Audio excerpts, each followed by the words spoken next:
Vloggers who never post a video where they're sick means that they're not vlogging daily because everybody gets sick. Daddy, it pops up every second, so more blood.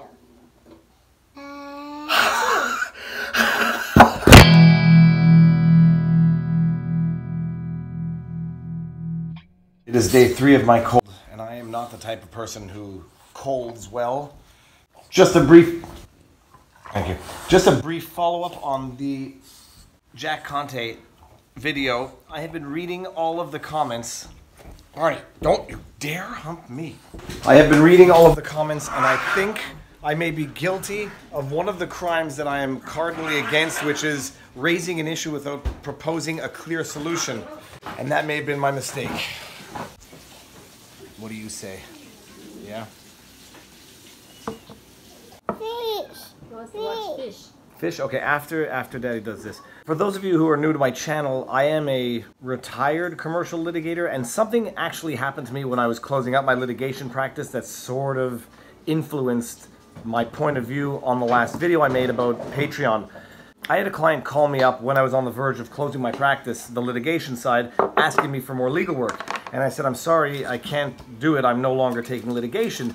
And they said to me, if I had known you were going to stop practicing, I wouldn't have hired you in the first place.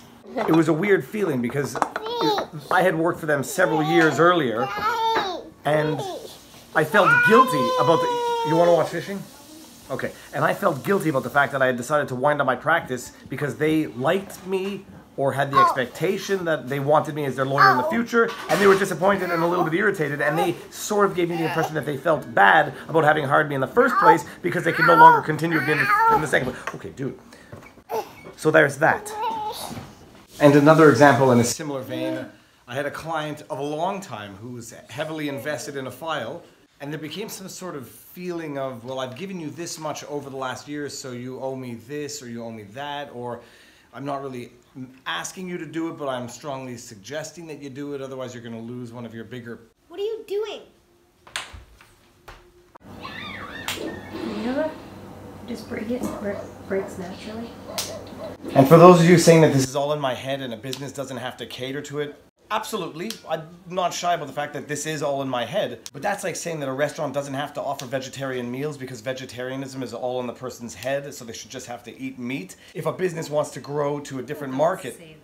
Nobody, of course nobody says that, that's my point. Nobody says that, why would a restaurant have to cater to vegetarians? It's all in their head. It's a way of expanding a market to people who you would otherwise not reach. So every steakhouse is still going to offer vegetarian alternatives to increase their potential market and not limit it to the people that they are ideologically on the same field with. What's the solution? There should be a specific merchandising division within Patreon. Transactional merchandising for patrons who want to support artists. Another alternative, create communities within Patreon, and then patrons can support the communities where the proceeds can be apportioned proportionately among the members of the community, so that my wife just said that's a good idea, so that there is a division between the patron and the artist. I don't know the exact logistics.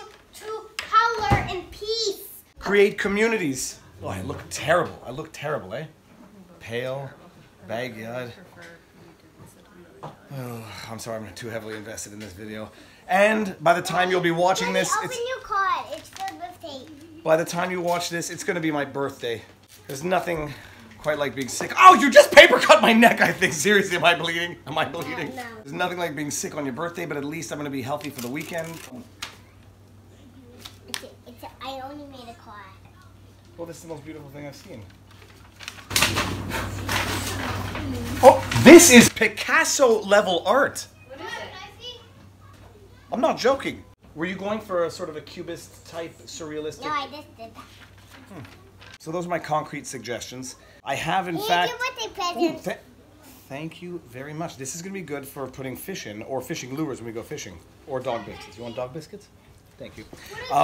I have in fact started the merchandising. I'm going to screw it up. When I say screwed up monumentally this time. We've ordered 100 shirts. They look like this.